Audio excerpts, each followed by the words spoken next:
함께 봉독드릴 하나님의 말씀은 마태복음 5장 21절, 22절입니다.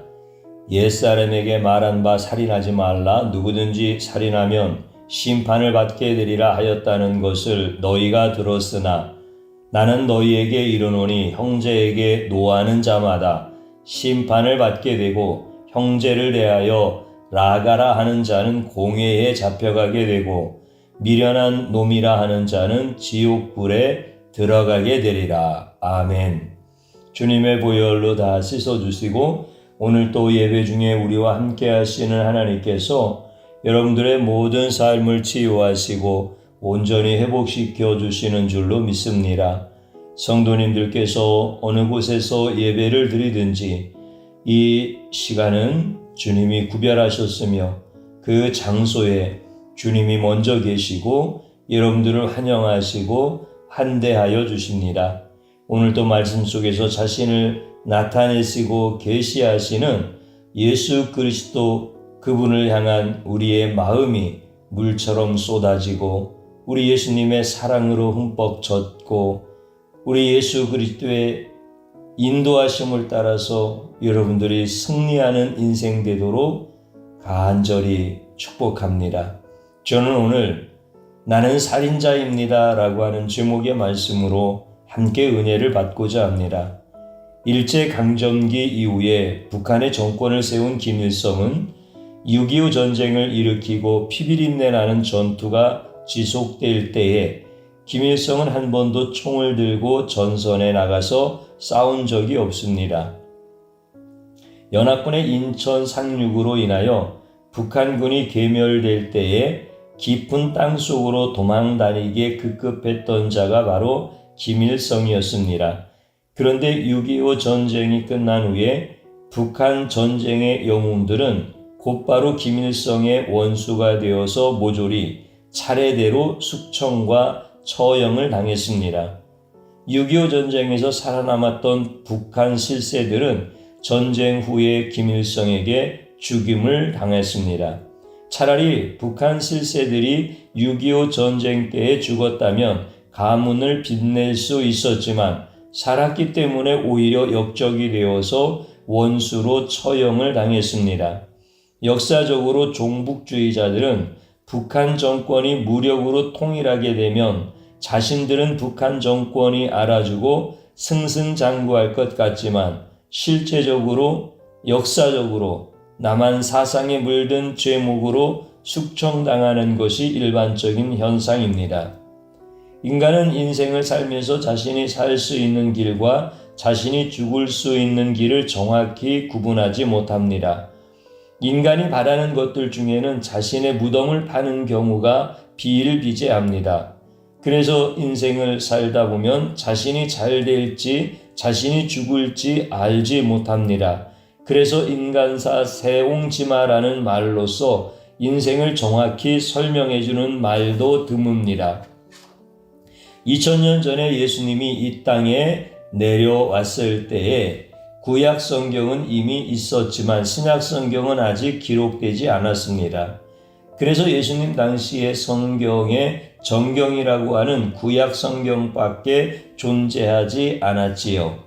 그 당시 종교 지도자들과 모든 백성들은 구약 성경 말씀대로 살기 위해서 모두가 노력하고 있던 그런 시기였습니다. 특히 10계명 중에서 제 6번째 계명은 살인하지 말라고 성경은 분명히 기록하고 있습니다. 출애굽기 20장 13절에 살인하지 말라. 그래서 종교 지도자뿐만 아니라 일반 백성까지도 살인하지 않기 위해서 모두가 다 노력했습니다. 그리고 일반적으로 특별한 상황이 아니고 아주 나쁜 사람이 아니라면 살인하지 않고 평생을 살았습니다. 살인이라는 것은 종교적인 영역뿐만 아니라 윤리적인 영역에서도 살인이라고 하는 것은 매우 나쁘고 악한 죄입니다. 인간으로서 당연히 살인하면 안 됩니다. 그런데 하나님은 모세를 통해서 10계명이라는 더욱 엄격한 계명을 주시고 사람이 사람을 죽이는 살인은 절대로 하지 말라고 분명하게 말씀하셨습니다. 살인하지 않는 이 계명만 잘 지켜도 인간은 하나님의 무서운 심판을 피할 수 있다고 생각했습니다. 마태복음 5장 21절 옛사람에게 말한 바 살인하지 말라 누구든지 살인하면 심판을 받게 되리라 하였다는 것을 너희가 들었으나 나는 너희에게 이르노니 형제에게 노하는 자마다 심판을 받게 되고 형제를 대하여 라가라 하는 자는 공회에 잡혀가게 되고 미련한 놈이라 하는 자는 지옥불에 들어가게 되리라. 그런데 예수님께서 살인이라는 단어의 개념을 더욱 확장해서 그 의미를 폭넓게 적용하십니다.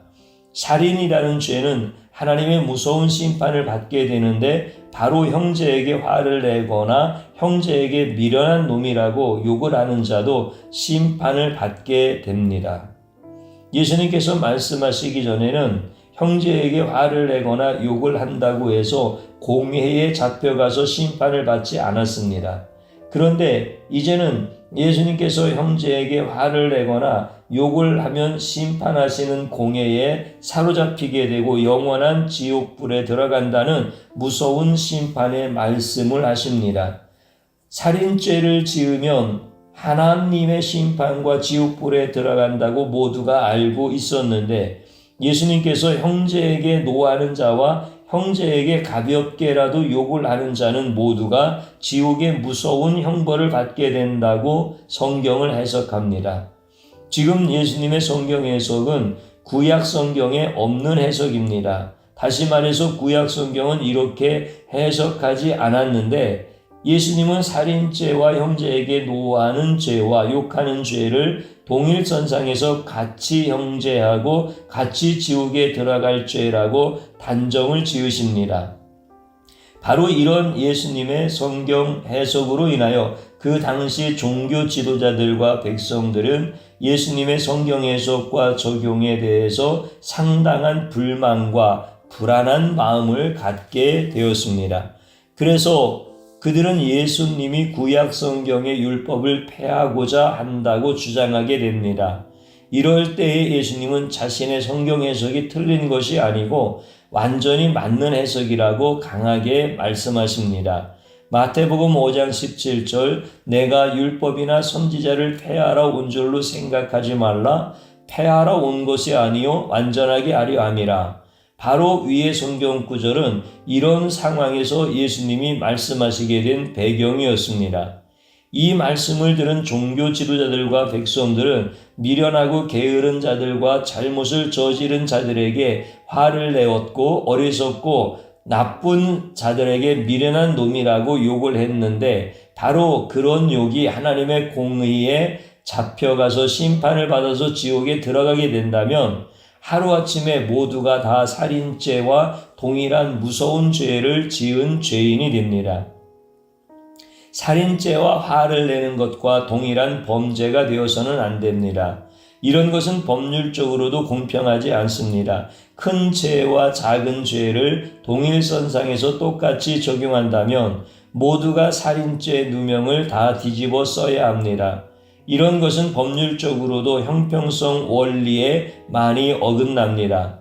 사람을 죽이는 죄와 사람을 욕하는 죄는 전혀 동일하지 않습니다. 예수님께서 살인죄도 지옥불에 들어가고 화를 내거나 욕을 해도 지옥불에 들어간다고 성경을 임의로 해석하는 것은 너무 지나친 해석이고 너무 지나친 적용입니다. 예수님은 목수를 했기 때문에 법률적 상식이 너무나 없어서 무식하게 우긴다고 생각할 수밖에 없습니다. 만약 예수님의 말씀대로 살인죄뿐만 아니라 단 한 번이라도 화를 내거나 단 한 번이라도 욕을 하기 때문에 지옥불에 들어가는 하나님의 심판을 받는다면 어떤 자가 구원을 받고 어떤 자가 하나님의 심판을 피할 수 있겠습니까? 차라리 천국문을 폐쇄했다고 광고하는 것이 더 빠르고 더 직설적인 표현입니다. 모든 죄는 그 경중에 따라 그 처벌도 달라야 하는 것이 모든 인간들이 다 납득할 수 있습니다. 예수님께서 혼자 마음에 원하는 대로 혼자 성경 해석하고 혼자 적용하는 것은 상당한 무리가 있습니다. 하나님께서 태초에 천지를 창조하실 때에 인간의 마음에 누구를 미워하거나 누구에게 욕을 하거나 누구에게 화를 낼 필요가 없는 완벽한 상태로 인간을 창조하셨습니다. 인간은 서로 도와주고 인간은 서로 사랑하도록 하나님께서 인간을 창조하셨습니다. 인간은 하나님의 분노를 일으킬 죄악을 짓지 않고 하나님의 심판을 받을 만한 어떠한 악행도 저지르지 않았습니다.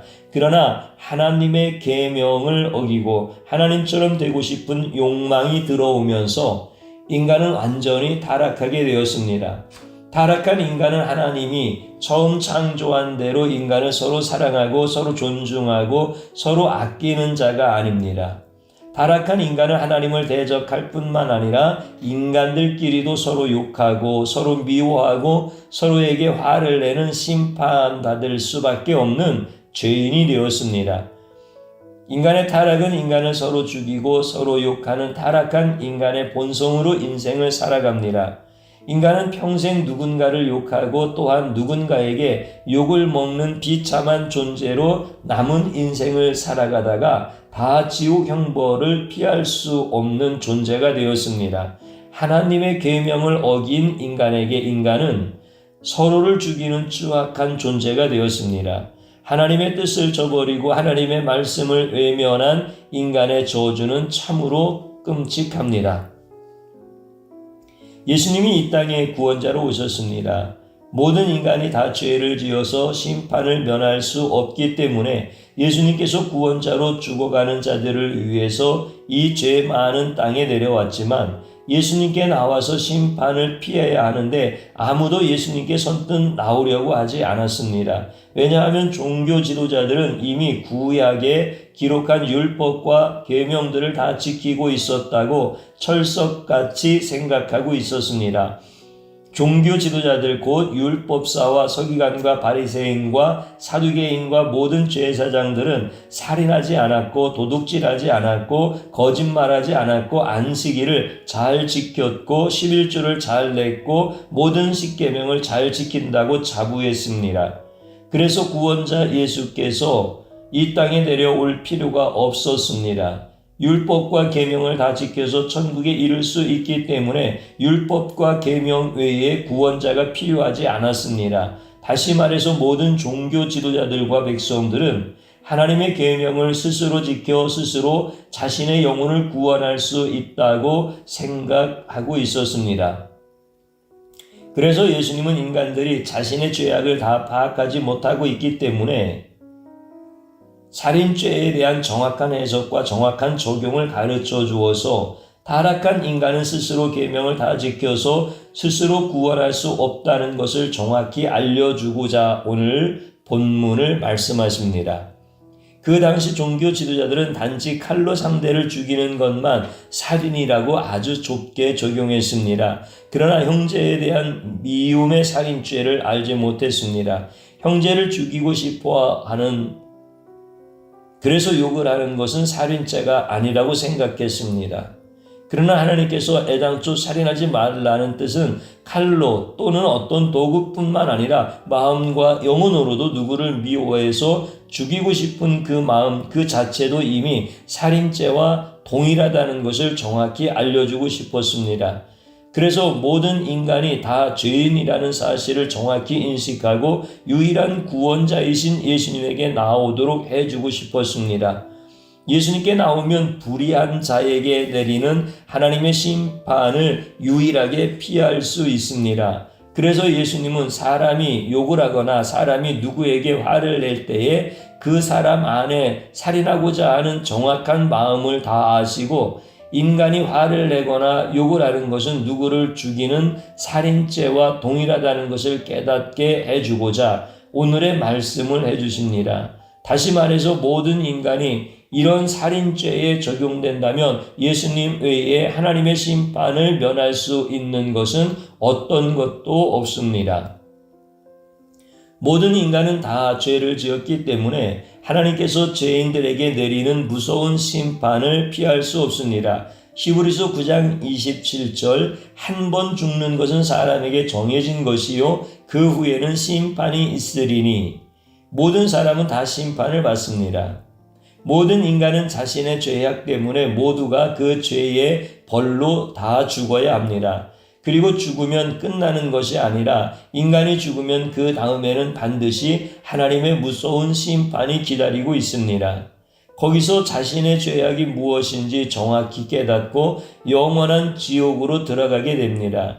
그 무서운 지옥불의 심판을 면하고 피할 수 있는 유일한 방법은 예수님께 나오고 예수님을 필요로 하면 예수님께서 하나님과 동등한 삼위일체의 한 분이시고 하나님의 진노를 막을 수 있는 유일한 구원자이기 때문에 예수님만이 하나님의 무서운 심판을 피하게 해줄 수 있습니다.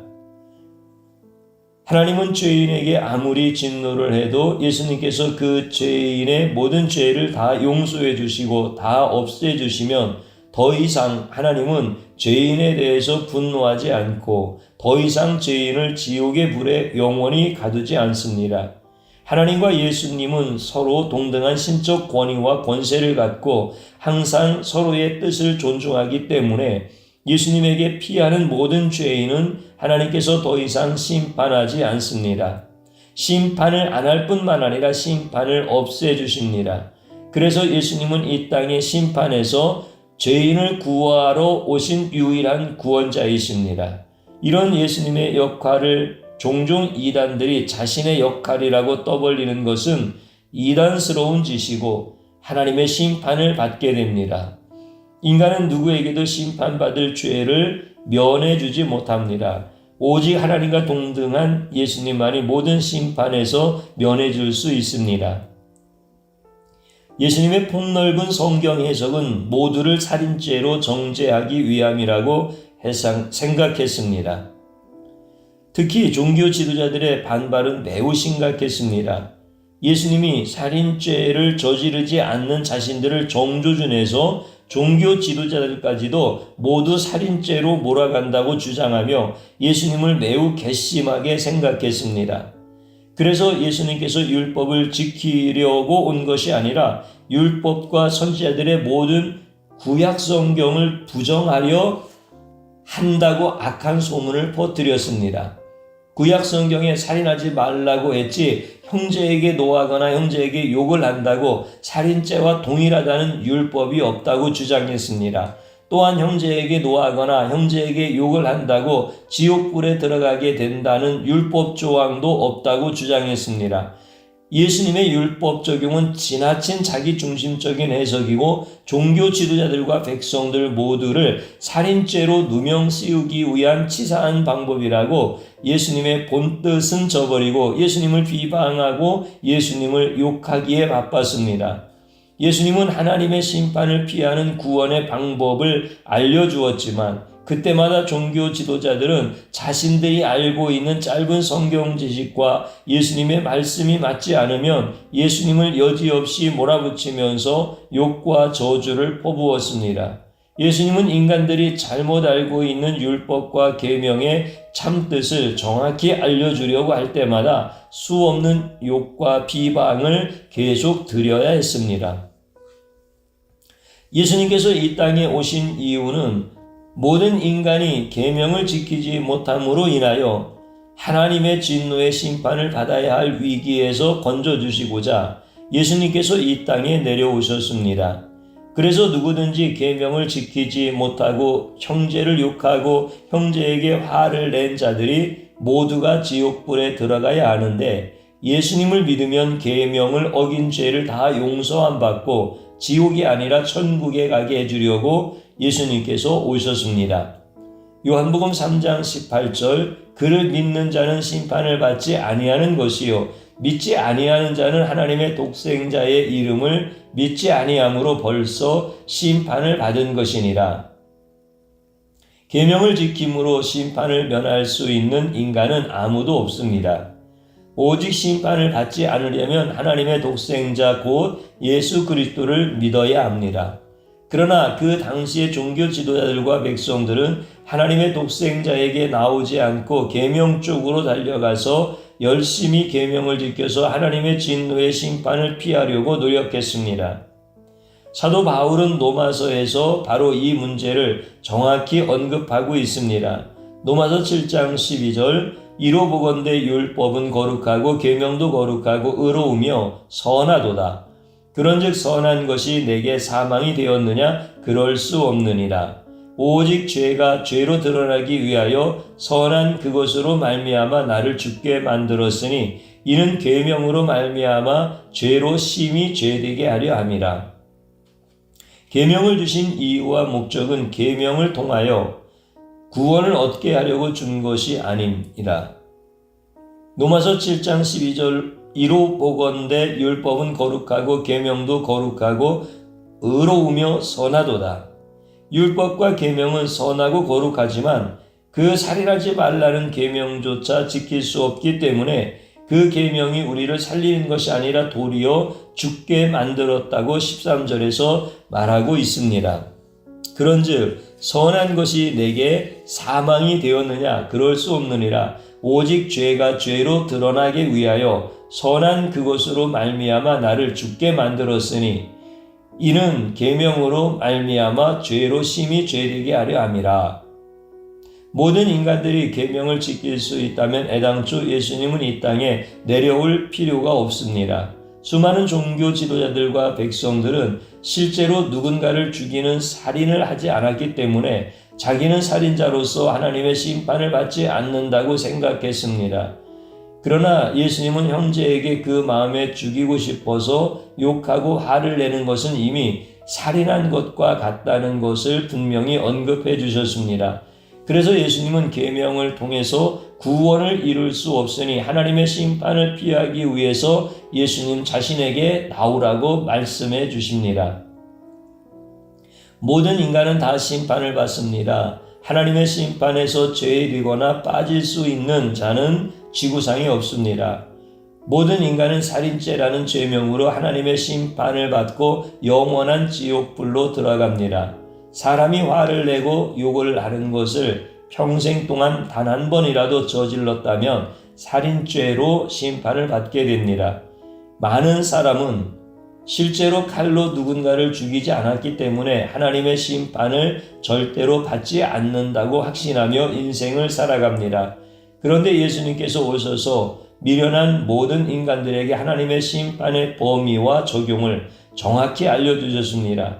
오늘 본문 말씀인 마태복음 5장 21절의 살인은 누군가를 죽이는 행위이지만 마태복음 5장 22절의 살인은 화를 내고 욕하는 것까지도 영혼과 마음의 살인으로 하나님의 심판을 받게 됩니다. 이렇게 21절의 행위뿐만 아니라 22절의 마음과 영혼으로 지은 죄까지도 다 살인죄로 적용된다면 인류 역사상 타락한 인간은 단 한 명도 예외 없이 살인죄의 죄목으로 하나님의 심판을 받게 됩니다. 그러나 이 심판을 면하게 해주는 분은 오직 예수님 한 분뿐입니다. 예수님은 모든 인류에게 살인죄를 용서해 줄 수 있는 유일한 분입니다. 요한복음 5장 22절 아버지께서 아무도 심판하지 아니하고 심판을 다 아들에게 맡기셨으니 하나님 아버지께서 모든 심판의 권세와 모든 판단을 예수님께 다 위임했습니다. 예수님은 자신에게 오는 자는 심판을 받지 않고 살인죄를 용서함 받고 영원한 천국으로 데리고 갈 수 있습니다. 모든 인간은 살인을 저지르지 않았다고 확신하며 계명을 잘 지켜서 하나님의 심판을 피하고 천국에 들어가려고 꿈에 부풀어 있을 때에 하나님 아버지는 그런 미련한 인간들을 다 보시고 인간 자신의 죄도 무엇인지 모르고 죽어서 심판을 받아 지옥불에 들어가는 모든 인간을 다 살려주고 싶었습니다. 그래서 살인죄를 잘못 적용해서 자신은 살인죄를 저지르지 않았다고 생각하는 미련한 인간들에게 예수님을 보내서 모든 인간이 다 살인죄 아래서 전부 빠져 있다는 것을 정확히 깨닫게 해줍니다. 살인죄는 특정한 나쁜 사람들이 짓는 죄악이 아니고 살인죄는 모든 인간이 다 짓는 죄악이라는 것을 예수님께서 마태복음 5장, 6장, 7장의 율법 완성에 대한 말씀에서 적용하고 율법과 계명을 깨닫게 해주셨습니다. 만약 하나님께서 예수님을 보내지 않았다면 모든 인간은 자신들이 살인죄를 저질렀다는 것도 깨닫지 못하고 지옥불로 들어가게 됩니다. 그러나 자비롭고 은혜로우신 하나님 아버지께서 예수님을 보내주셔서 살인죄 아래 모든 인간들이 다 놓여 있음을 알게 하시고 그 살인죄에서 심판을 면하고 구원을 얻도록 단지 예수님을 믿고 예수님께 나오면 모든 계명을 다 지키지 않아도 심판에서 구원해주는 놀라운 역사를 예비해 주셨습니다. 만약 하나님 아버지의 이런 놀라운 역사가 아니라면 어떤 인간도 심판을 피할 수가 없습니다. 영원히 하나님 아버지의 은혜와 사랑을 찬양해야 합니다. 제사장들과 백성들은 자신들의 살인죄와 거리가 멀다고 생각했고 자신들은 살인죄를 평생 짓지 않았다고 생각했습니다. 그런데 예수님을 통해서 살인죄의 정의와 개념을 들었을 때에 매우 큰 충격을 받았고 자신들이 살인범이라는 사실에 실망하고 괴로워했습니다. 예수님의 말씀에 대하여 도발적이고 비판적인 질문으로 자신들의 입장을 대변하고 싶었지만 예수님은 그들에게 놀랍고 새로운 은혜를 주셨습니다. 자신들이 살인범이라고 고백하면 지옥불로 들어가지 않고 오히려 예수님의 은혜로 천국에 들어간다는 놀라운 은혜를 받았습니다. 제자들은 예수님께서 오심으로 말미암아 자신들이 어떤 죄인인 줄도 모르고 자신들이 어떤 잘못을 저질렀는지도 알지 못하고 죽어서 심판을 받을 뻔했는데 살아있는 동안에 자신들은 살인범이라는 이 놀라운 사실을 깨닫고 더욱 예수님을 필요로 하는 자가 되었습니다. 예수님을 통해서 살인자도 심판을 면하고 천국에 갈 수 있다는 말씀에 제자들은 회개와 기쁨의 눈물을 한없이 흘리며 기뻐하였습니다. 신문과 TV에서 살인범들의 모습을 보면 한국에서는 한결같이 모자를 쓰고 마스크를 한 모습으로 얼굴을 공개하지 않습니다. 그런 모습을 보면서 많은 사람들은 얼굴을 공개하고 능지처참하라고 목소리를 높입니다. 수많은 사람들은 평생 동안 단 한 번도 살인을 하지 않았기 때문에 연쇄 살인범을 보면, 흉악한 살인범을 보면 자신과 상관이 없는 일이라고 굳게 믿습니다. 그러나 이 땅에 예수님이 오셔서 인간이 어떤 죄를 지었는지 그 제목에 무엇인지 타락해서 자신의 처지도 모르는 모든 자들에게 자세히 알려주셨습니다. 김일성과 김정일과 김정은만 지옥불로 들어가는 것이 아니라 모든 인간이 다 지옥불로 들어가야 하는지는 아무도 모르고 있었습니다. 그럴 때 예수님께서 심판을 피하게 해주시기 위해서 이 땅에 친히 내려오셨습니다. 예수님께 나와서 자기가 형제와 자매를 죽인 살인범이라고 진정으로 회개하며 고백하면 예수님께서 그 무서운 심판을 다 면하게 해주고 예수님이 살인죄를 대신 짊어지고 십자가에서 대신 죽으심으로 우리의 모든 죄를 다 면하게 해주고 싶었습니다.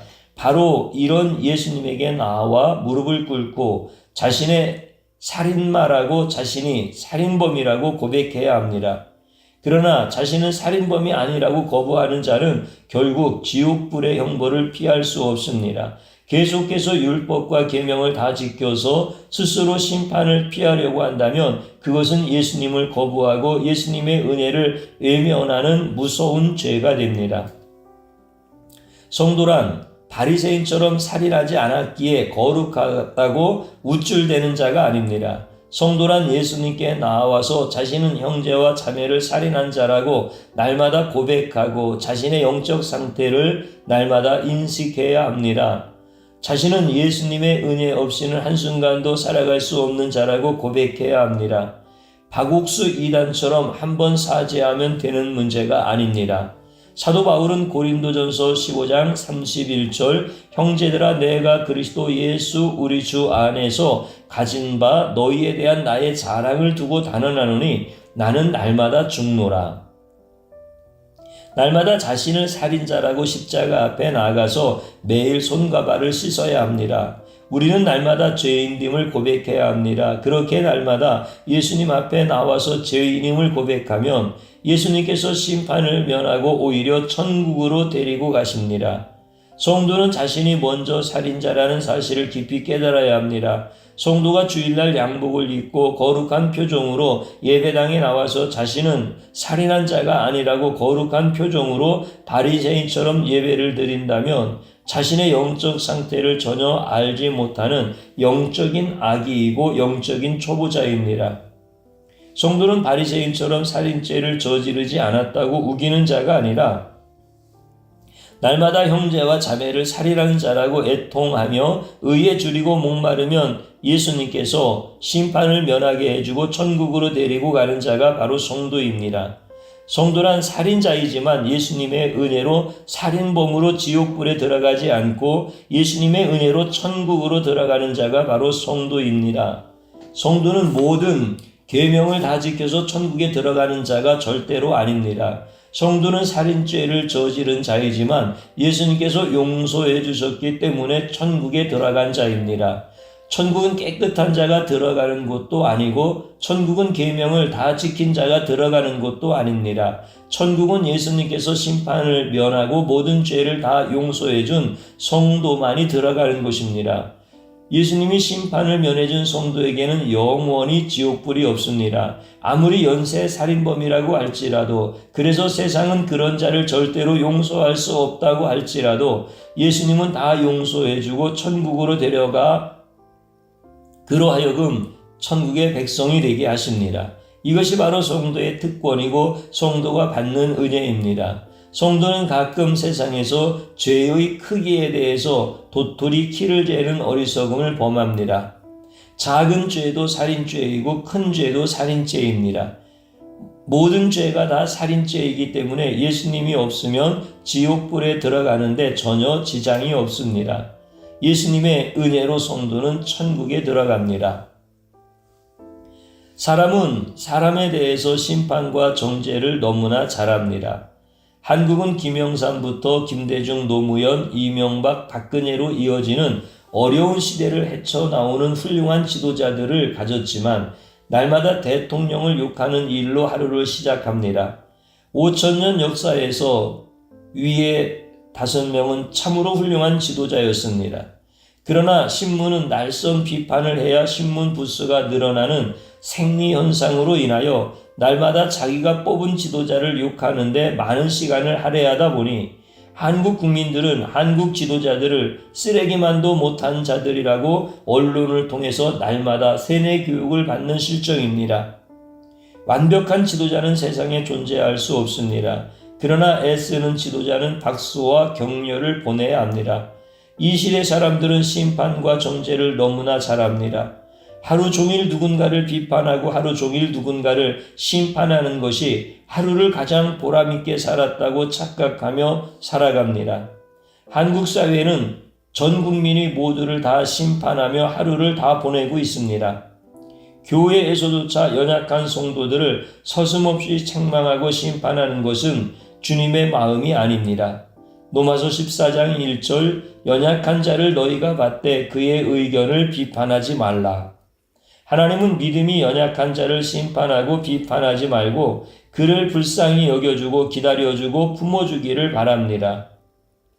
우리는 예수님의 마음을 가져야 합니다. 남을 비판하고 심판하지 못해서 안달이 난 언론과 한국 사회를 본받지 말고 이제부터 연약한 성도와 죄의 약한 자들을 예수님의 마음으로 품어주어야 합니다.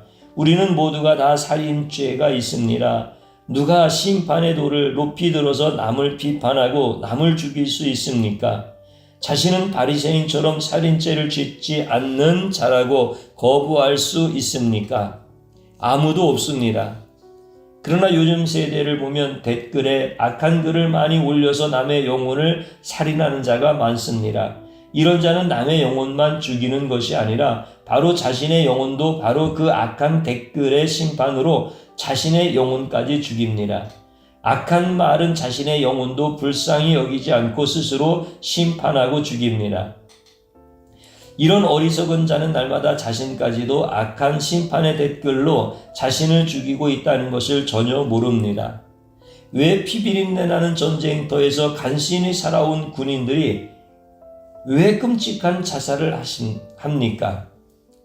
바로 누군가를 향하여 총으로 죽이면 자신의 영혼을 향해서도 총을 쏘는 현상을 알지 못합니다. 누구를 죽이는 그 괴로움에 결국 자신도 자살하게 됩니다. 누군가를 심판하면 자신까지도 심판 대상이 된다는 것을 전혀 알지 못합니다. 우리의 영적인 실체를 빨리 그리고 정확히 깨달아야 합니다. 우리는 살인자로서 남은 인생을 주님께 회개하며 주변의 연약한 자를 심판하는 자가 아니라 예수님처럼 품어주고 용서해주고 따스한 말로 위로하는 자가 되어야 합니다. 거침없이 바른 말로 남을 심판하는 자의 인생의 말로를 자세히 보면 바리새인처럼 아무리 계명을 잘 지켰다고 자부해도 비참한 영혼으로 지옥불로 들어가게 됩니다. 우리는 예수님의 심장과 예수님의 마음으로 교회에서 아무도 비판하지 말아야 하고 세상에서도 빛과 소금의 예수를 아는 자들로서 비판과 심판 대신 위로와 격려를 해야 합니다. 바로 이렇게 자신의 살인죄를 깨우치고 주님 앞에 무릎을 꿇은 자가 세상과 교회를 변화시킵니다. 이런 자의 입술과 눈빛은 날마다 예수님을 닮아가며 예수 그리스도의 향기를 온 교회와 온 세상에 널리 퍼뜨립니다. 바로 이런 자가 건강한 정신과 올바른 영혼을 소유하며 자신의 주변의 모든 자들을 일으켜 세워주고 힘주고 권면하는 예수님의 입술과 예수님의 마음을 가진 진정한 예수님의 제자가 됩니다. 이런 자는 행복한 삶을 살고 있습니다. 예배란 누구를 정죄하고 누구를 심판하려고 드리는 것이 예배가 되어서는 안 됩니다. 예배는 죽이는 행위가 아니라 살리는 행위가 바로 예배여야 합니다. 예배를 드리러 교회에 나오면서 날선 비판과 예리한 심판의 마음은 다 집에 두고 나와야 합니다. 날선 비판과 예리한 심판으로 세상에서 자신의 권위와 자신의 영향력을 확대할 수 있지만 그런 세상의 자세로 예배를 드린다면 하나님은 그런 예배를 받지 않습니다. 교회는 누군가를 심판하는 것이 아니라 교회는 우리 모두가 다 살인자라고 고백하며 예수님께 나아와서 살인을 범한 우리 자신을 용서해 달라고 예배를 드리며 살인자를 용서해 주시고 심판을 면하게 해주신 예수님을 찬양하는 것이 진정한 예배입니다. 예배 전에는 세상에서 살다 왔기 때문에 세상 버릇 때문에 누군가를 비판하고 누군가를 정죄하려는 추악한 마음으로 예배를 드리다가도 예배를 통해서 자신도 살인자라는 사실 앞에 예수님께 진심으로 무릎 꿇고 예배 때에 회개하며 돌이키며 예수님을 닮아가는 것이 진정한 예배입니다. 만약 예배가 끝났는데도 여전히 믿음이 연약한 성도를 비판하고 책망한다면 그런 자는 예배를 헛되이 드린 자이고 예수님의 뜻을 예배 시간에 전혀 발견하지 않은 자입니다. 예배는 영혼을 죽이는 것이 아니라 예배란 영혼을 살려야 합니다. 결국 자신이 살인자라는 그런 고백을 하지 않으면 가정에서도 직장에서도 교회에서도 계속 누군가를 심판하는 세상의 나쁜 버릇을 전혀 버리지 못합니다. 이제 예배 시간에 자신이 살인자이고 예수님의 은혜로 인하여 예수님께 나오는 세상이 알지도 못하고 세상이 줄 수도 없는 평안을 맛보게 됩니다. 바로 이런 은혜가 예수님의 얼굴을 밝게 빛내준 성도들의 모습입니다. 성형수술은 사람의 얼굴을 영원히 빛나게 해줄 수 없습니다. 그러나 예수님의 은혜는 영원히 사람을 빛나게 해줍니다. 바로 예배는 이런 은혜와 기쁨이 넘치는 현장입니다. 우리 교회는 모두가 예수님의 마음으로 서로를 사랑하고 서로를 존중하고 서로를 격려하는 작은 천국이고 작은 예수님의 제자들입니다. 저를 한번 따라서 해보시기 바랍니다. 나는 형제를 향하여 화내고 미련하다고 수시로 욕하는 자입니다. 이것이 살인죄라는 것을 몰랐던 죄악을 용서하소서. 내가 살인자인 것을 인정하지 않는 죄악을 용서하소서. 우리가 이렇게 하나님 앞에 철저하게 회개하는 시간을 갖기를 원합니다. 또 한번 따라서 하시기 바랍니다. 살인자를 용서하시고 천국 백성 삼아주신 예수님께 감사합니다. 아멘. 서로 사랑하며 존중하고 격려하게 하시는 주님을 찬양합니다. 아멘.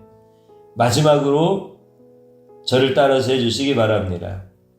자신이 살인자라는 고백이 없는 예배는 예수님을 모르는 헛된 예배이고, 어떤 살인자라도 용서하시는 예수님만 높이며 찬양하는 예배가 참된 예배다.